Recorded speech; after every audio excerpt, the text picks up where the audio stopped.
prevail, House Bill 1392. Hey, Representative Pearson. No, sir. No, sir. No. Don't touch him.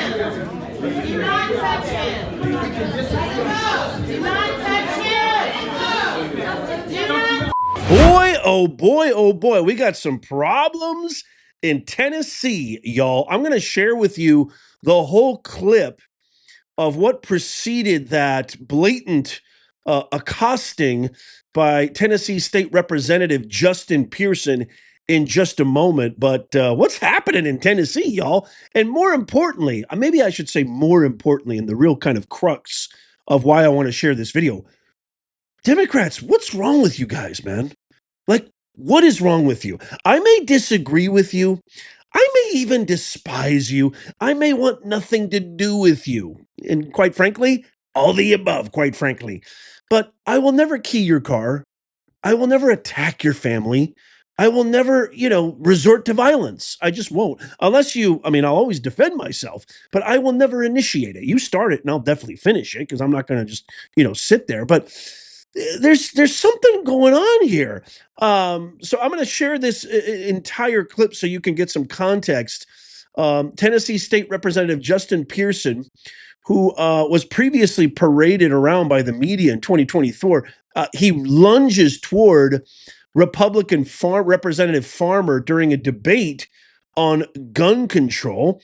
It appears that Pearson was blaming guns for his brother's unfortunate demise, where he offed himself earlier in December of 2024 when the incident unfolded. Republican State Representative Andrew Farmer accused Pearson of being somebody who shouldn't be lecturing them on hard work when he's not around. So let's watch the entire clip and then come on back. The Tennessee House of Representatives.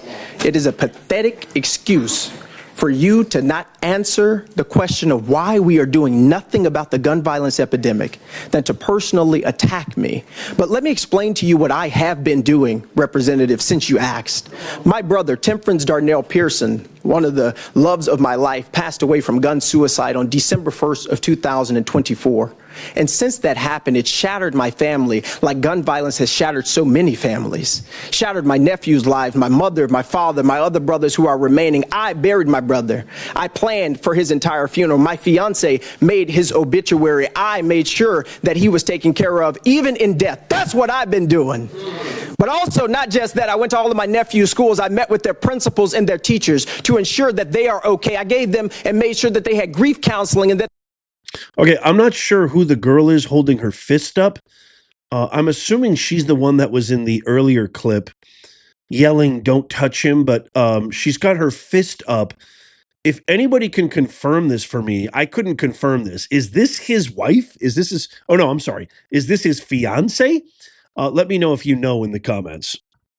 Seeing a psychiatrist. That's what I've been doing. And while you're talking about hard work, you need to realize that our job is not just in this state house with these marble floors. Our jobs are on the streets and in the communities that we serve. And so while you've been here passing bills that have been hurting transgender children, while you've been here passing bills that have been hurting the poor, hurting the marginalized, hurting the disenfranchised, while you've been here passing bills that have not ended poverty, while you've been here passing bills that have not helped people who need Medicaid expansion, while you've been here doing the hard work of making sure that our state is not the state that it can be, because you have decided. Representative Pearson. Reality of our situation is only to be. Representative Pearson. While you've been here doing that, I've been in my community. Representative Pearson.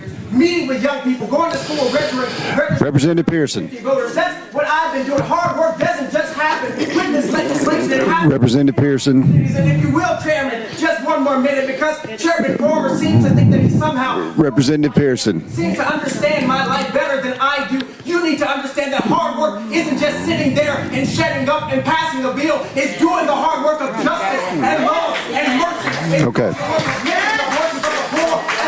And it's taking your all right. And your pain and your heartache, and it's standing in front of people who you know may not like you, standing in front of people who you know will disrespect you, people who you know will talk down to you, and saying in the honor of people like my brother, in the honor of people who have died from gun violence, in the honor of people who have died from suicide, we need to pass better laws, Representative Pearson, and fight for a state where everybody is able to live more freely from the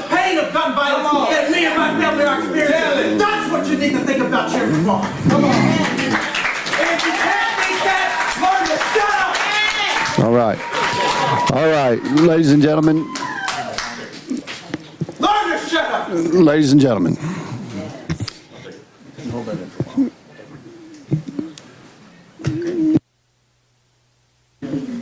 Chairman Farmer, briefly. Thank you, Mr. Chair. Representative Pearson, it seems that it's very common in your party when you disagree with a comment, and I was not disrespectful to you, that you resort to yelling. Basically, everything you just told me, you just did. I have a family. I've made sacrifices every year. Representative Pearson. Ladies and gentlemen, we're going, ladies and gentlemen, Mr. Representatives, Mr. Representatives, I know this is a very difficult time for you to be back up here. I'm sorry for all the things that you've experienced. You've been a great uncle. You've done the things that you were supposed to do to help your family. I understand that. If I was in the same situation you were in, I would be doing the same thing. I understand that. Okay, I know tensions are high up here today. Disrespect is high, Chairman. It is. But, ladies and gentlemen, we're going to do our best to be as civil as we can up here. Okay, and I appreciate that very much. So, with that being said, I'm going to go to Leader Lamberth. He was next on my list. Move previous question on the bill. Previous question has been called on the bill. We have objection. Okay, we are now voting on previous question. All those in favor of previous question, say aye. Aye. Those opposed? No. The ayes prevail. We are now voting to send House Bill 1392 on to full judiciary.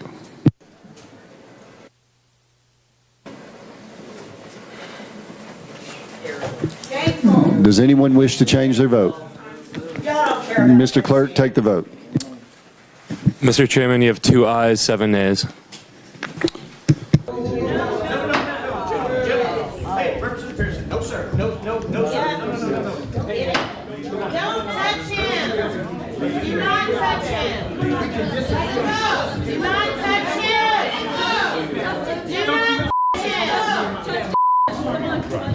Don't you ever come after me and my family. Bye, Farmer, you suck. But don't you ever Bye, Farmer. Take care of him, Justin. Come on. Come on, Justin. Come on, Justin. You're okay. We love you. Okay, so that got pretty heated, didn't it? I'd love to get your thoughts on that. Let me know what you think in the comments. Here's a little information on Mr. Pearson. So he is representative of the 86th District part of Shelby County. He is a Democrat, huge shock there. Born on January 7th, 1995, engaged to fiancée Oceana. Public servant, serves on some committees, and he's only 30 years old. It's absolutely amazing.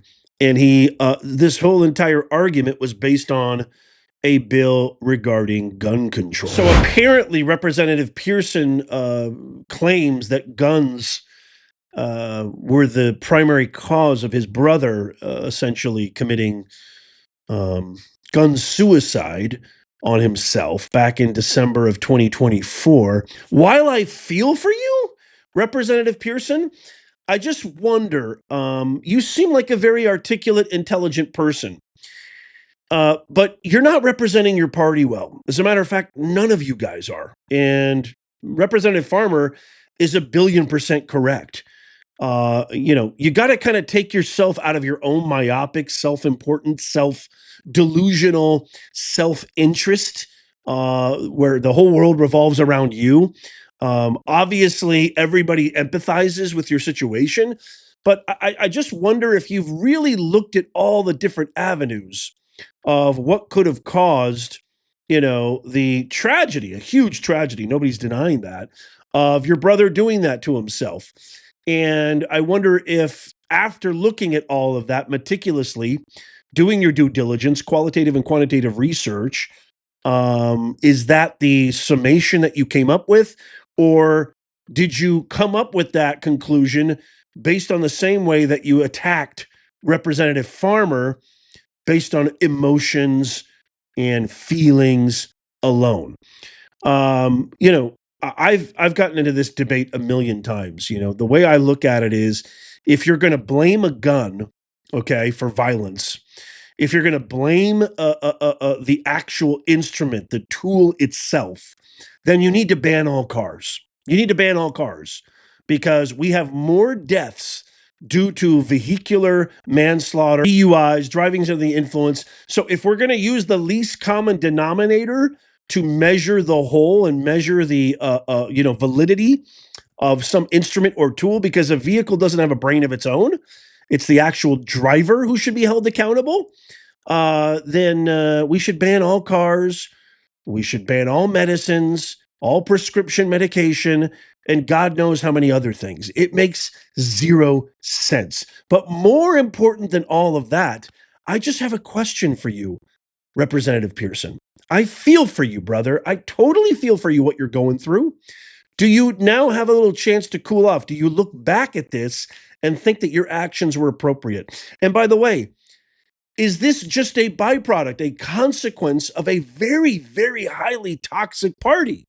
You've got people like Full of Crockett, AOC, Maxine Klingon Waters, even Pelosi, Schumer, fight, shut down city, Ayanna Pressley and everybody like her, Cori Bush, fight, shut down, Nazi, tyranny, idiots, fight, violence. I mean, is that just the kind of sort of modus operandi of your party? Why are the Democrats all like this?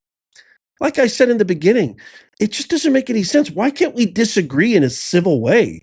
Is that how you're going to bridge the divide? I don't think so. And so I'd love to get your thoughts on this. That's just what I think. But let me know what your thoughts are in the comments down below. In other news, really quickly, I want to also share this. An arrest has been made in the Las Vegas Tesla arson attack. And the individual is a man by the name of, I believe it's Paul Kim, 36-year-old Paul Kim, who, of all things, I'm going to show a picture of him right now. So this is 36-year-old Paul Kim, who police in Las Vegas have now identified the individual who threw the Molotov cocktails and blew up the Tesla dealership in Las Vegas. And the statement that Las Vegas is making is that Mr. Kim had affiliations with Hamas and communistic factions and organizations. Boy, who would have thunk it? If you run with terrorists, you support terrorists, you identify with terrorists, you do terroristic things. That's insane, isn't it? What a funny thing. What a weird thing. I don't know. I feel like it is just absolutely absurd that their silence is deafening. We haven't heard one single Democrat, not one. Crockett was asked directly by a independent media reporter, Charlie. We covered that story. And what did she do in response? She ripped his phone away, assaulted him, and tried to steal it from him. She was asked time and time again, do you apologize for your statements? No. Hakeem Jeffries was asked. All the Democratic caucus leadership was asked, do you condemn these violent acts? Crickets. Nothing. So do you see what I'm trying to... I'm somebody who believes in pattern recognition. And when you identify the patterns, the truth reveals itself. I'm not just playing this Pearson clip for sensationalism. There is a very, Farmer called it in that clip. He says, it seems like everybody in your party, when you disagree with them, you just get hostile and disrespectful. There is a disease, and I've called it the woke contagion. I've called it the DEI cancerous woke contagion. But this needs to be addressed. These people are justifying violence against Americans. These people are justifying dangerous methodologies, hate, division, and aggressive behavior all across the board on multiple levels. And the so-called leadership is crickets. And in some cases, condoning this, fomenting this, and encouraging this.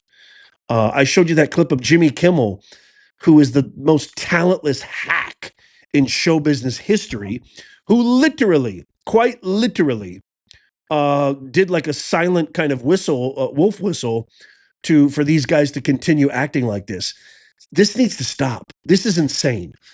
Swatting conservative influencers, everything of the like, the radicalization of these individuals. We need to take extreme measures to get our country back, or we're going to look like Europe. J.D. Vance called it. Europe is a shell of what it used to be. The UK has fallen. I feel for, I know we have a lot of amazing viewers in the UK. Leave a comment. Let me know, because I know you know. And thank God. Can you, I tremble. I tremble with fear at the thought. Can you just imagine if Kamala would have won? I mean, the downfall of America would have been imminent. We would have seen this times 100x. It literally would have been the fall of the Roman Empire. And so I can't wait to get your thoughts on this. Let me know what you guys think in the comments down below. Democrats, we want to bridge the divide. We want to reach out. We want to make things happen. But you guys got to meet us halfway. Let me know what you think in the comments down below. I can't wait to hear what you have to say. Check out these videos coming up on the screen right here, just in case you missed them. Tap my face right there to subscribe and follow. And as always, may God bless you and may God bless the USA. I'll see you soon.